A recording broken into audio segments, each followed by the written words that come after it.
Suzuki GSX-R 150 বিগত বছরগুলোতে বাইকটা বেশ পপুলার থাকলেও বর্তমানে এই 2025 সালে বাইকের কি অবস্থা?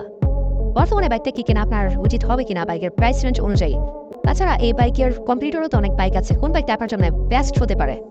এখন প্রথমত হচ্ছে আমরা যদি বাইকটার প্রাইস রেঞ্জ নিয়ে কথা বলি, যদিও আমি ভিডিওতে ম্যাক্সিমাম সময় কথা বলি বাইকের প্রাইস রেঞ্জ নিয়ে একদম ভিডিওর লাস্টে, কিন্তু আজকে প্রথমেই বলছি কারণ এই বাইকটার বর্তমান প্রাইস হচ্ছে 5,24,950 টাকা।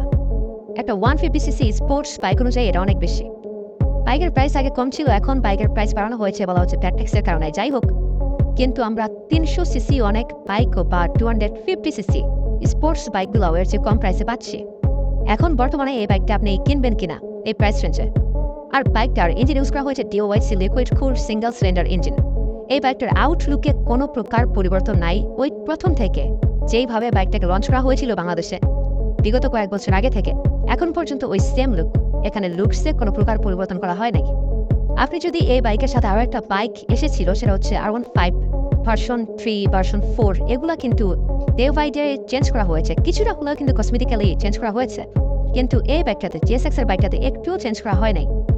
আর সবচেয়ে বড় বিষয় হচ্ছে অনেকেই বাইকটাকে পছন্দ করে না, বাইকের সাইজটা খুবই ছোট, তবে এটা সিটিতে রাইড করার জন্য একটা স্পোর্টস বাইক হিসাবে এটা পারফেক্ট। কিন্তু বাইকটার সাইজটা ছোট, আর যদি একটু বাল্কি হতো এটাকে দেখতে আর একটু বেশি ভালো লাগতো। বাইকটাকে দেখলে পার্সোনালি আমার কাছে মনে হয় 125cc কোনো স্পোর্টস বাইক। আপনি ভালো করে খেয়াল করে দেখবেন, তাহলে বুঝতে পারবেন। বাইকটার পাওয়ার ডেলিভারি ক্ষমতা যথেষ্ট ভালো, এটা 18.9 bhp এবং টর্ক ডেলিভারি ক্ষমতা 14 নিউটন মিটার। একটা 150cc বাইক অনুযায়ী এটা যথেষ্ট, কিন্তু বাইকের প্রাইস রেঞ্জ অনুযায়ী এটা মোটেও যথেষ্ট না। এই বাইকের বর্তমান সময়ের সবচাইতে বড় নেগেটিভ সাইড হচ্ছে বাইকের টায়ার সাইজ।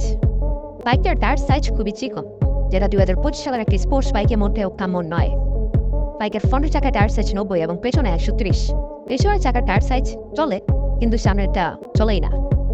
তবে বাইকের রাইডিং সিটের উচ্চতা অবশ্য খুবই ভালো, এটা খুবই কম, 780 মিলিমিটার। বাংলাদেশের প্রেক্ষাপটে ম্যাক্সিমাম লোক এই বাইকটাকে রাইড করতে পারবেন, কারণ বাইকটাকে রাইড করতে হলে আপনার উচ্চতা যদি মিনিমাম 5 ফুট 2 হয়, আপনি ইজিলি বাইকটাকে রাইড করতে পারবেন।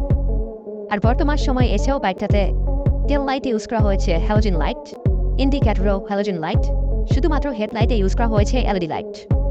স্পিড সিট বাইকটাতে ইউজ করা হয়েছে, পেছনের সিটটা খুবই ছোট। আর স্পোর্টস বাইকে সিটের স্ট্রাকচার নিয়ে খুব একটা বেশি কথা বলাও ঠিক না, কারণ ম্যাক্সিমাম বাইকের সিটের স্ট্রাকচার ওই একই অবস্থা।